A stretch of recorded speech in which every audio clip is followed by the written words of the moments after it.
கிறிஸ்துவுக்குள் பிரியமானவர்களே, ஆண்டவராய் இயேசுவின் நாமத்தினாலே உங்களை நான் வாழ்த்துகிறேன். இந்த நாளிலும் ஷம்மா ஊழியத்தின் சார்பாக தியான நிகழ்ச்சிக்கு வந்திருக்கிற உங்கள் ஒவ்வொருவரையும் கர்த்தர் அபரிதமாக ஆசீர்வதிப்பாராக. வேதத்திலிருந்து ஒரு வசனத்தை வாசித்து தியானித்து செல்வதற்கு முன்பாக நாம் தலையை தாழ்த்தி ஜெபிப்போம். அன்புள்ள ஆண்டவரே, அருமையான அந்த வேலைக்காக நன்றி அப்பா.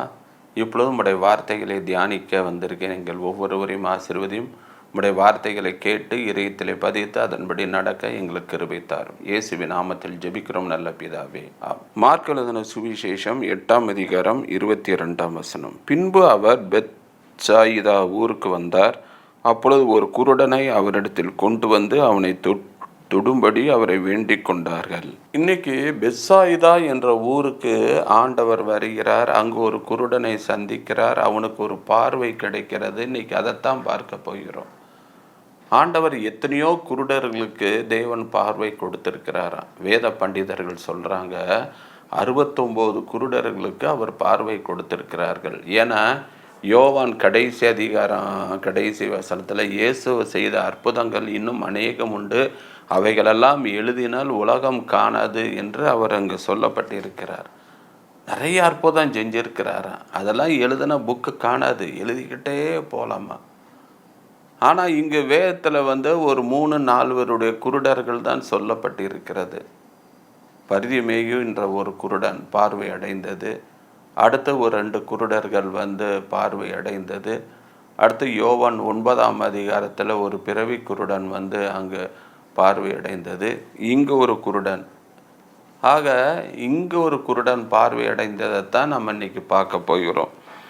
இங்கு பார்க்கிறோம், பெத்சாயிதா என்ற ஊரில் ஒரு குருடனை ஜனங்கள் கொண்டு வராங்க. அவனா வரல.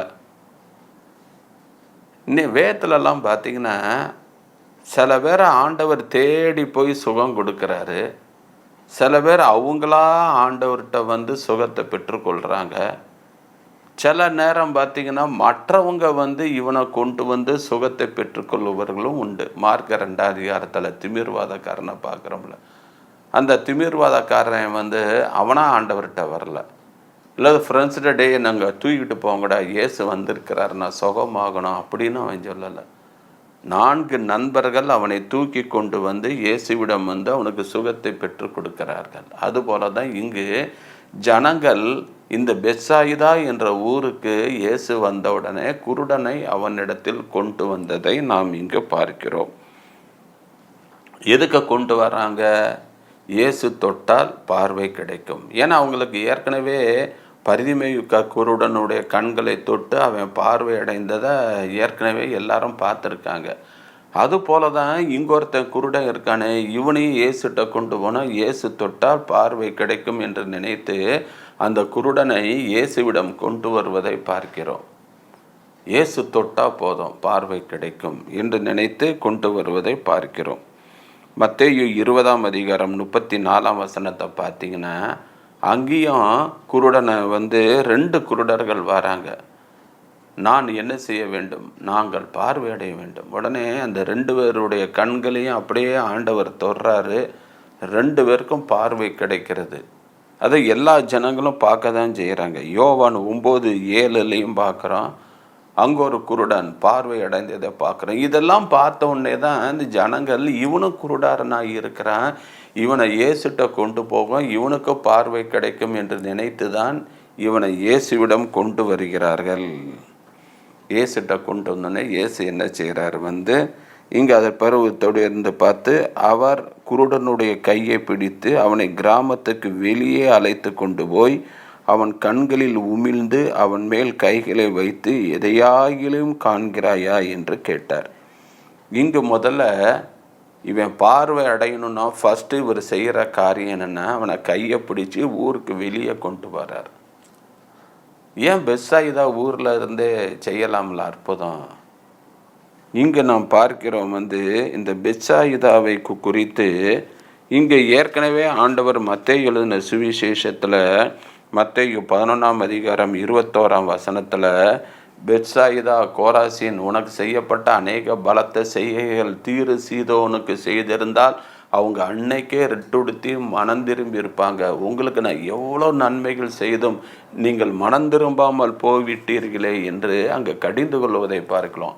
அப்போ இந்த பெத்சாயிதா பட்டணத்துக்கு அநேக அற்புதம் செஞ்சாச்சு, ஆனால் யாரும் மனம் திரும்பலை.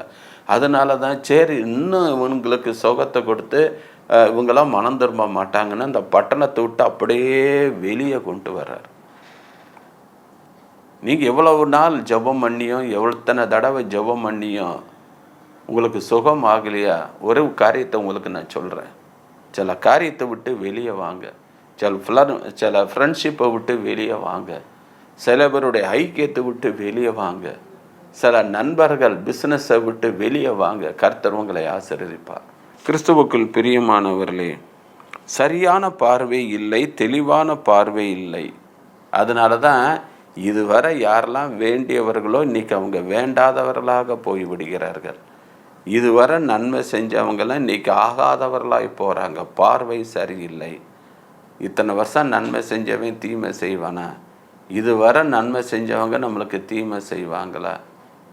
அதெல்லாம் உணரலை. பார்த்தீங்களா? யார் பேச்சையோ கேட்டுக்கிட்டு பிரச்சனைகளை கொண்டு வராங்க. பார்த்தீங்களா? ஏன் இதுவரை அம்மா அப்பா உனக்கு நல்லா தானே இருந்தாங்க, இன்றைக்கி உங்களுக்கு ஆகாதவர்களாக போய்விட்டீங்களே? அம்மா அப்பாவை எதிர்த்து பேசுவது, அவங்களுக்கு மதிப்பு கொடுப்பது கிடையாது, அவங்கள்ட்ட சொல்லிட்டு போகிறது கிடையாது, அவங்கள கனப்படுத்துவது கிடையாது. அப்புறம் எனக்கு ஆசீர்வாதம் இல்லைன்னா எப்படி? உன் தகப்பனையும் உன் தாயையும் கனம் பண்ணு. இன்றைக்கி நிறைய வீட்டில் பாருங்கள், எல்லாம் பிளான் பண்ணிவிட்டு கடைசியில் நாளைக்கு நாங்கள் ஊருக்கு போகிறோம். எந்த ஊருக்கு போகிறீங்க? எதுக்கு போகிறீங்க? இன்றைக்கி அநேக வீட்டில் பாருங்கள், பிள்ளைகள் பேரண்ட்ஸை மதிப்பதே கிடையாது. அதனால தான் அவங்க பரிபூர்ண ஆசீர்வாதத்தை இன்னும் பெற்றுக்கொள்ளாமல் இருக்கிறார்கள். நிறைய வீட்டில் இந்த பிரச்சனை இருக்குதுங்க. அவங்களுக்கு என்ன, ஏன் சொல்லிட்டு போகணுமா? அப்படி தான் அவங்க கணக்கு. அவங்களா கூடி பேசிக்கிறாங்க, அவங்களா போய்க்கிறாங்க. எங்கே போகிறோம், ஏது போகிறோம், எப்போ வருவோம், என்ன செய்கிறோம், என்ன வாங்கிட்டு வந்தோம், அதெல்லாம் பேரண்ட்ஸ்க்கு சொல்வது கிடையாது.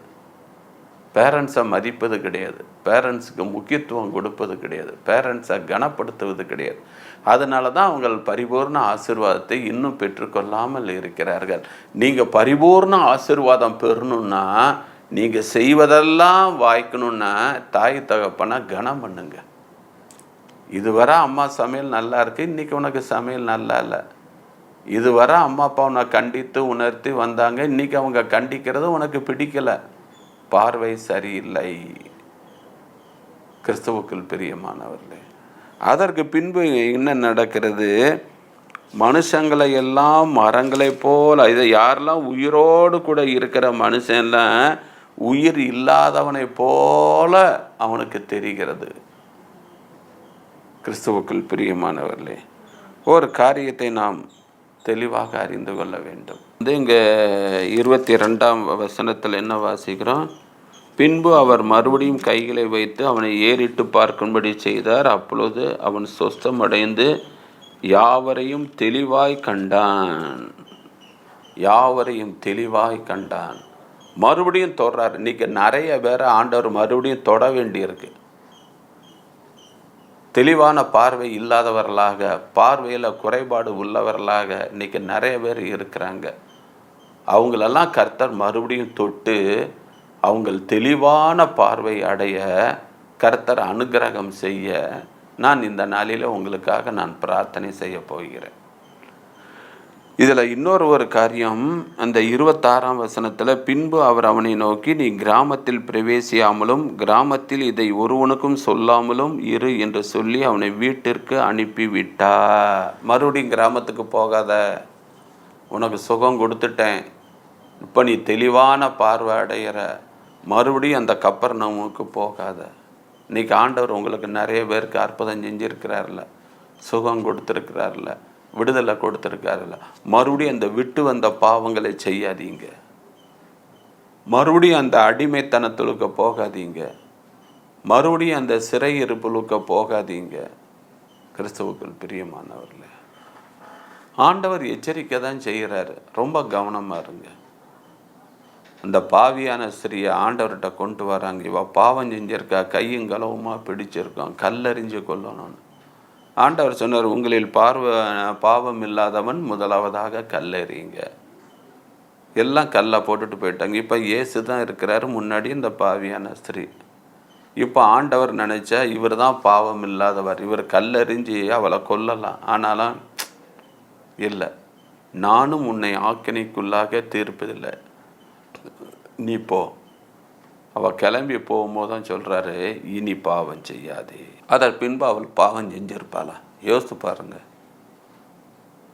நிச்சயம் அவள் செஞ்சிருக்க மாட்டாள். போதும், எல்லாரும் என்னை கல்லெறிஞ்சு கொல்ல போனாங்க, ஆனால் இயேசு எனக்கு மறுவாழ்வு கொடுத்ததுனால நான் மறுபடியும் பாவம் செய்ய மாட்டேன், பாவம் செய்யலை.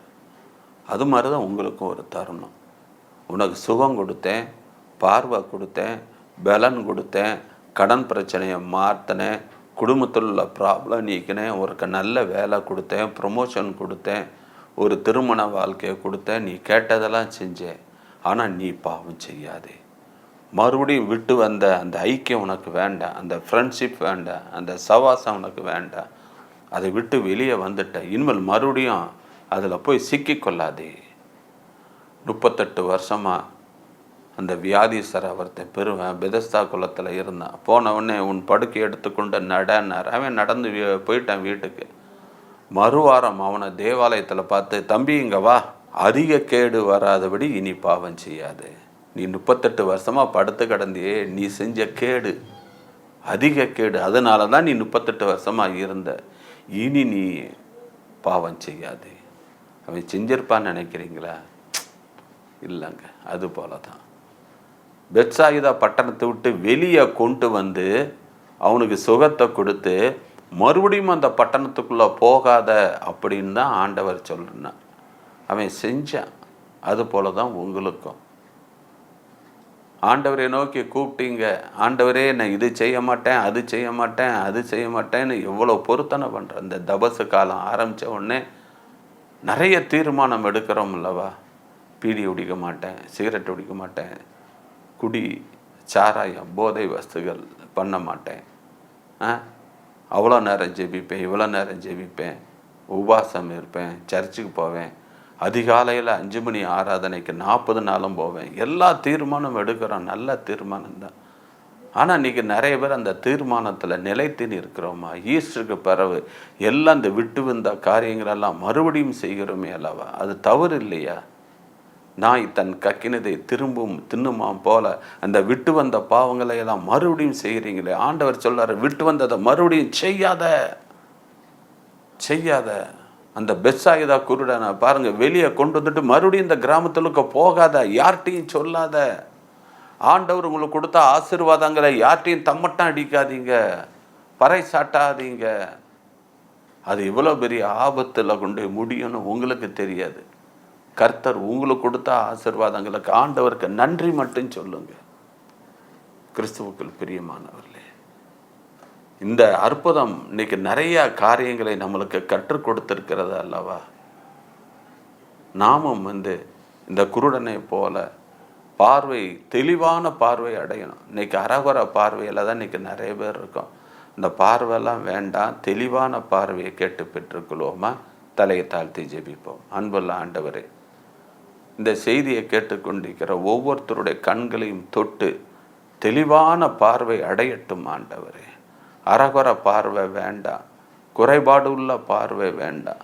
ஒவ்வொருத்தருடைய கண்களையும் தொட்டு, அப்பா இந்த மாம்ச கண்கள்லாம் ஆண்டவரே தொடுங்க ஆண்டவரே. ஆவிக்குரிய கண்கள் திறக்கப்படட்டும் ஆண்டவரே. பரலோக காட்சிகளெல்லாம் காணட்டும் ஆண்டவரே. ஆவிக்குரிய கண்கள் திறக்கப்படட்டும் இயேசுவின் நாமத்தினாலே. அந்த தரிசனங்கள், பரலோக தரிசனங்கள்லாம் ஒவ்வொருத்தருடைய கண்களும் காணட்டும் ஆண்டவரே. நீங்கள் அப்படி செய்யப்படுற கிருபைக்காக கோடான கோடி சோத்திரம் ஆண்டவரே.